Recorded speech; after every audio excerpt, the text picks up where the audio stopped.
The night smelled of wet brick, oil smoke, and fear, and somewhere beyond the shattered houses of occupied Europe, boots struck stone in perfect rhythm.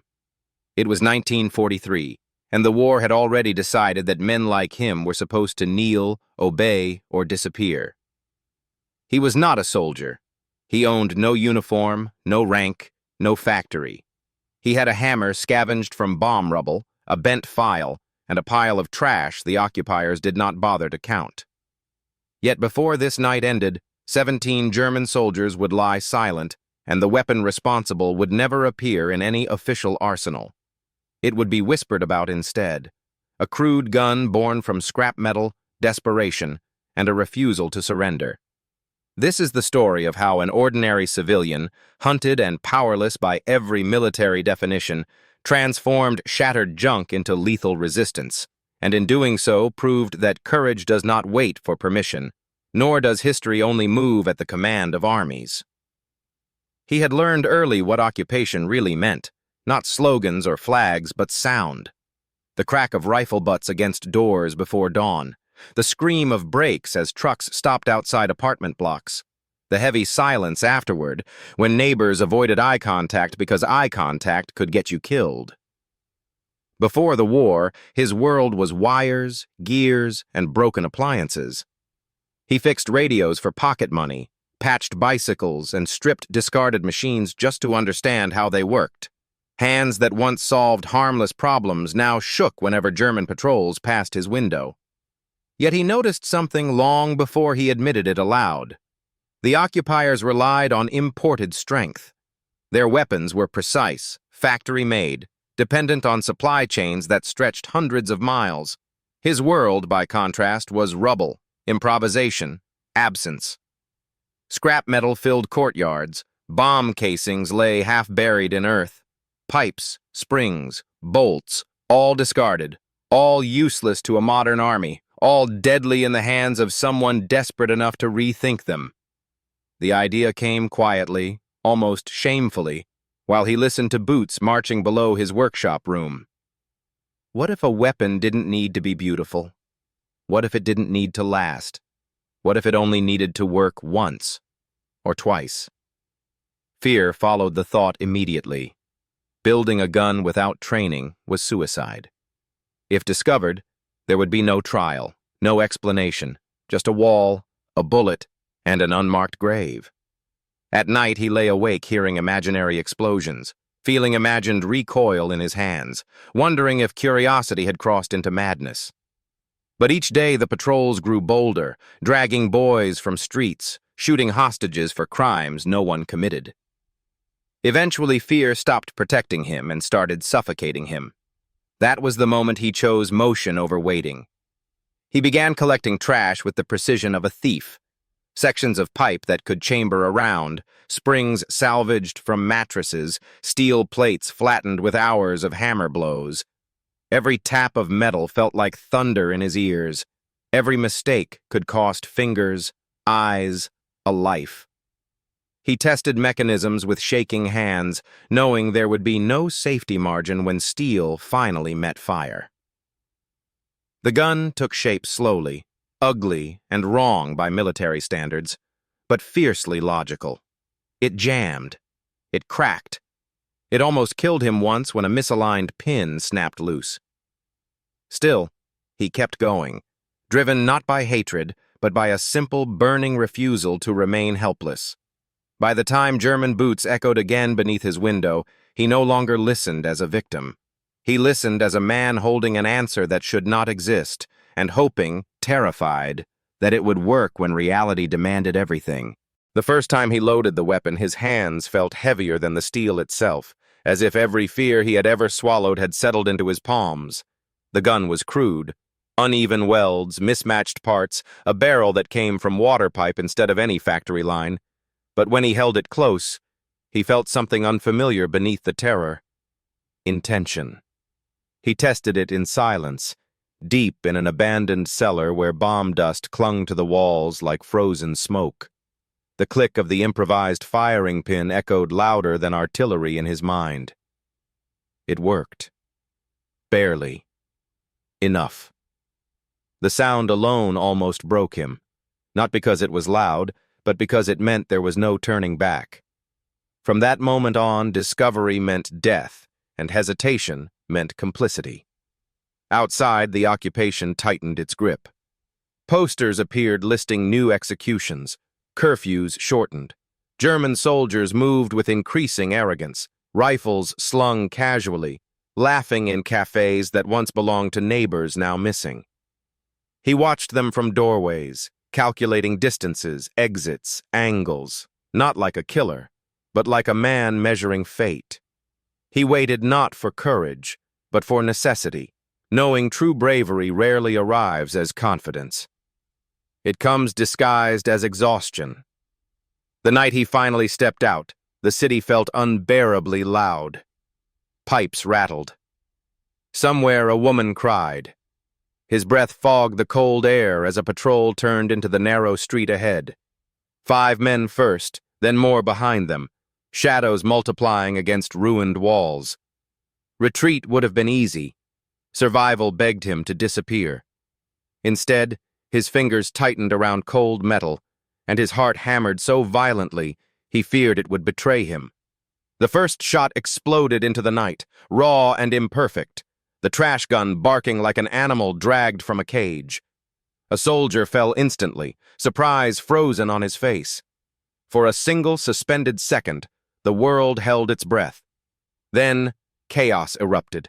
Shouts in German, boots slipping, rifles swinging in the wrong direction as the second shot fired.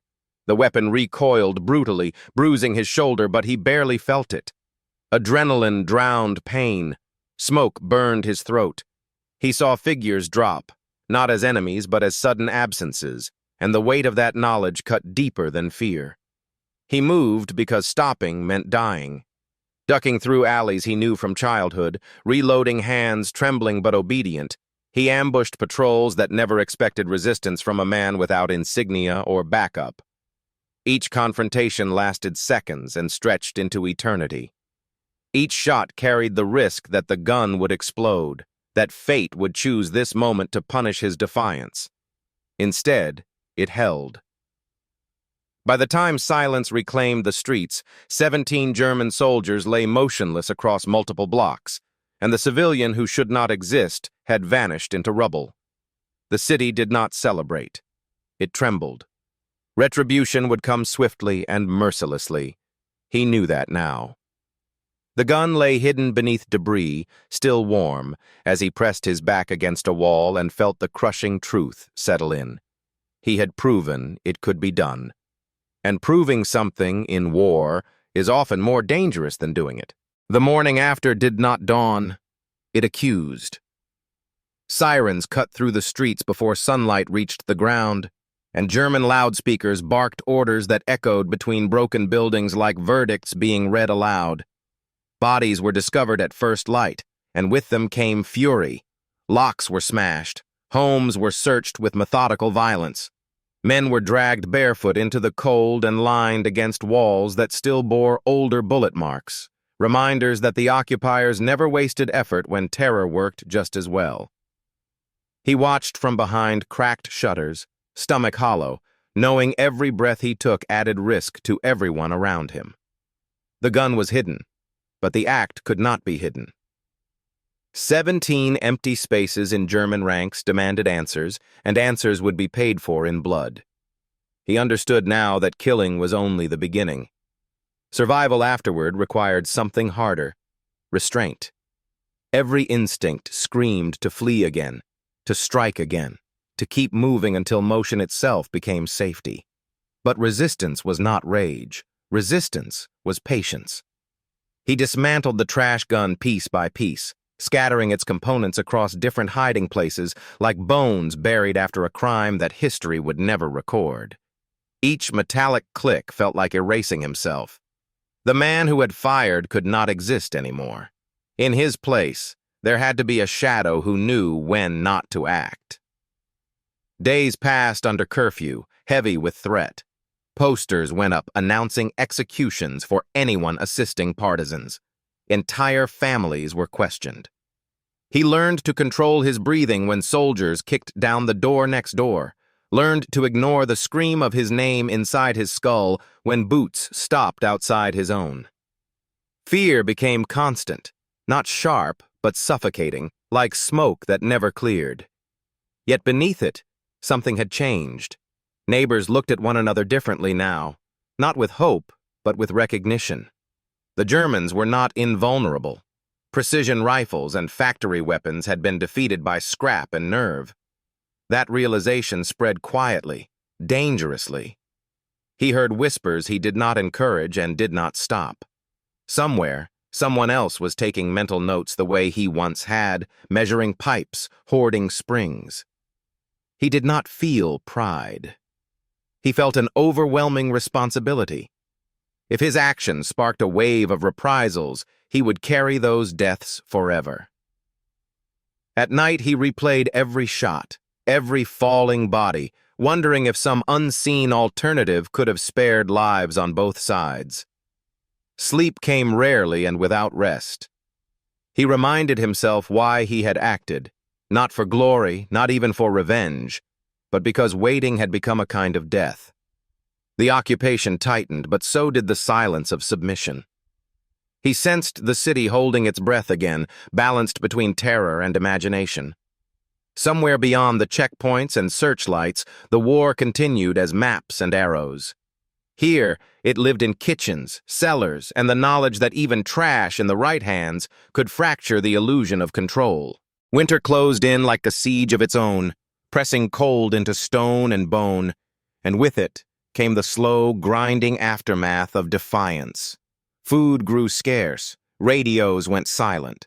Every sound after dark felt illegal. He moved through this new world as if walking on thin ice, careful not to leave ripples that might draw attention. Yet the silence was deceptive. Military trucks arrived more often. Names were read aloud in public squares. Shot hostages were left on display, a language of dominance meant to erase the idea that resistance was possible at all. He felt the weight of those bodies as personally as if he had fired the shots himself. He questioned everything now. Was ingenuity still bravery when the cost was paid by others? Was survival a betrayal of the dead? These doubts gnawed at him more viciously than hunger. Then one night, barely audible beneath the wind, came the soft knock of someone who knew the cost of mistakes. It was not a shout, not a demand, just a coded signal, spoken low. Word had traveled farther than fear. The resistance did not know his name, only his act. They did not ask him to fight. They asked him to think. In hidden rooms lit by candles and muffled by cloth, he explained principles, not blueprints. How pressure worked, how springs could be coaxed into reliability, how simple materials could substitute for precision when necessity stripped pride away. He refused to rebuild the gun himself. His role had changed. Knowledge, once shared, could not be executed in a public square. He struggled with this choice, knowing that staying behind the lines felt like cowardice after blood had already been spilled. But he also understood something war rarely teaches, that endurance is as valuable as attack. His trash gun had killed 17 men. Its greater impact was that it made people question what was possible. Others adapted the idea, refining it, making safer versions, correcting mistakes he had nearly died from. He lived with the constant dread of discovery, memorizing escape routes that would never be used, rehearsing lies he prayed not to tell. But in those cramped rooms, exchanging whispered calculations instead of bullets, he felt something dangerously close to purpose. He was no longer trying to win a war that was beyond any civilian. He was trying to ensure that when courage appeared again, it would not stand alone. Outside, the Germans still marched, loud and certain. Inside, something quieter was spreading. The understanding that innovation does not belong to factories or uniforms. It belongs to those forced to create, because surrender has become unthinkable. By the time liberation finally came, it did not arrive with triumph so much as exhaustion. The Germans withdrew under pressure elsewhere, leaving behind empty checkpoints, scorched files, and a city too tired to cheer the way history books imagine. He emerged from the shadows older than the calendar said he should be, carrying no proof of what he had done and no desire to provide it. There were no medals waiting for men like him, no official records for weapons that never passed inspection, no ceremonies for acts that existed only in whispers. The trash gun itself had long since vanished, rusting into anonymity, its pieces safer apart than together. He watched soldiers in new uniforms roll through streets that still smelled of smoke and damp stone, and for the first time in years, fear loosened its grip. What remained was something harder to live with: memory. 17 lives ended by his hands, countless others endangered by his choice. He did not frame his story as heroism because heroism suggested certainty, and there had been none. Only pressure, calculation, and the moment when doing nothing became more violent than action. In later years, when people asked how resistance truly worked, he did not speak of courage as a feeling. He spoke of fear that did not go away, and of the decision to move anyway. He spoke of creativity born not from confidence, but from necessity, and of how ordinary minds, pushed to the edge, can repurpose even trash into defiance. His lesson was never about weapons. It was about agency. The occupiers had tried to reduce people to numbers, to silence, to obedience enforced by steel and paperwork. What shattered that illusion was not superior firepower, but the refusal of one civilian to accept that power only travels in official channels. History often remembers generals and machines, but it is quietly redirected by individuals who decide that helplessness is not a law of nature. In the end, the trash gun was not important because of what it destroyed, but because of what it proved. That courage does not require permission. Creativity can emerge from ruin, and even when stripped of everything, a human being can still choose to reshape the future with their own hands.